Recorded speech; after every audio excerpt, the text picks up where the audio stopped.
Hello and welcome to the Six Nations preview for 2018, brought to you by DrivingMaul. Hi, I'm Paul, the guy behind DrivingMaul, a podcast, a webpage, a Twitter account, and YouTube channel as well. And what are we going to talk about today? I'm going to run through each of the teams, have a quick chat about each of the teams, and then at the very end, I'll let you know the order that I think they're going to end up in. Before I get on to that, I need to get to 1,000 subscribers on YouTube to maintain my YouTube partnership. So please do click on the red box down below and subscribe to my channel. Thank you very much. Okay, let's get into it then. And I have actually made notes this time, so hey, this is not going to be totally off the cuff. So first up, England, number 2 in the world. How have they been going? Well, clearly over the last 2 years they've only lost one game under Eddie Jones, and that was away to Ireland last year. So they got through the November internationals without any losses, but they weren't entirely convincing, and definitely the whole Lions thing has impacted them, as have been documented in many places. The England players have played a lot more game time than their Irish counterparts since the Lions tour. Hence, going into this, the players are going to be more tired, and we have seen that in the injury list. There are injuries, especially in the pack, where we've only got 8 out of the 19 players selected were in the squad last year. So that's a huge turnover in the forwards, and so there isn't perhaps the optimism you'd expect to see around the squad that from their record over the last 2 years. In November they did mix it up a bit, and hence didn't look quite so convincing to try and rest some of those players, and there have been some interesting selections. Don Armand not being selected from Exeter is kind of the big one that everyone is talking about. So how will they go? We'll have to see. The schedule suits them fine. They've got Italy first up, which means they don't have to play all their best players straight away, and Ireland at home is the last game. So by then they'll have had time to get their combinations back together, and obviously assuming there aren't too many injuries, they should be in their best form going into that game. So from a schedule point of view, it's working out for England, but there are definitely question marks around them that you wouldn't expect for being a number 2 country in the world. Talking about Ireland next, they're number 3 in the world, and as we already said, they've rested their players much better since the Lions, and the whys and wheres and all that kind of stuff we can discuss elsewhere. But yeah, their players come into this definitely much more rested than the England players. That doesn't mean they haven't got any injury worries. They do.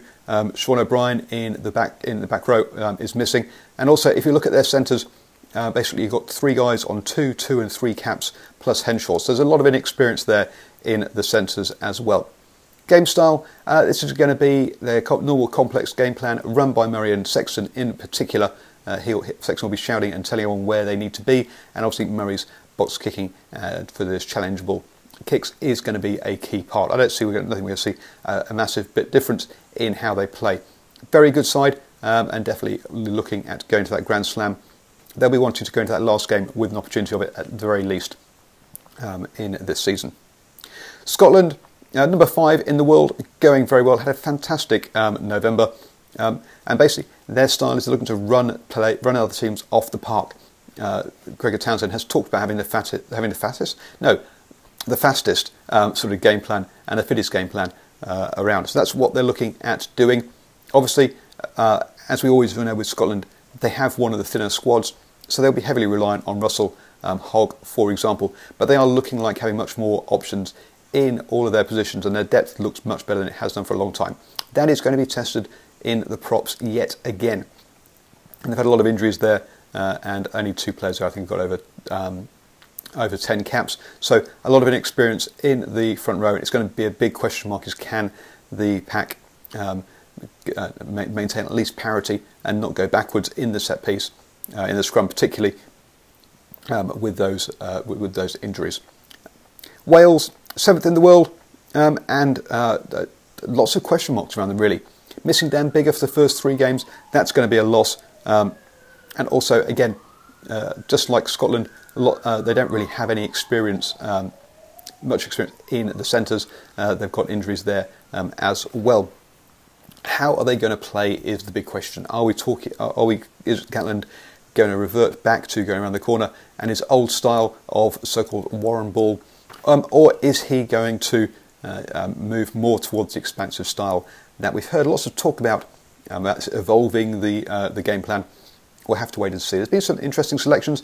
A lot of people are very excited about the selections that he has made, but losing Dan Biggar for those first 3 games, which are against Scotland, Ireland and England, is going to be a tough one for them, because that's their 3 big games of this tournament. Those are the 3 best teams. France, 9th in the world, but with they only have 4 players in their squad with more than 20 caps, which gives you an idea as to how inexperienced this squad is. It's a very inexperienced squad. We have a brand new coach. He doesn't have a full-time assistant coaches. He's borrowing those from the top 14. So normally I hate to say that that we don't know, that it depends which side turns up on the day for France, because they have been poor basically for the past 8+ years. So that I'm not a great believer in that. But this year it does. We really don't know what we're going to see. So with a brand new coach, with rotating or changing assistant coaches, and with such an inexperienced squad, what French side are we going to see? I'm not expecting much out of them because of that. So that's France. Italy, Conor O'Shea there is definitely doing a good job. We've seen we've seen the 2 Italian sides going better in the Pro 14. And still, they are at the lower end, but they are winning some games and they are performing better. Interesting to hear from Ben Darwin of Gainline Analytics saying this, that he's expecting them to kick on again this year with the Italian clubs, at least, because of that continuity of their players.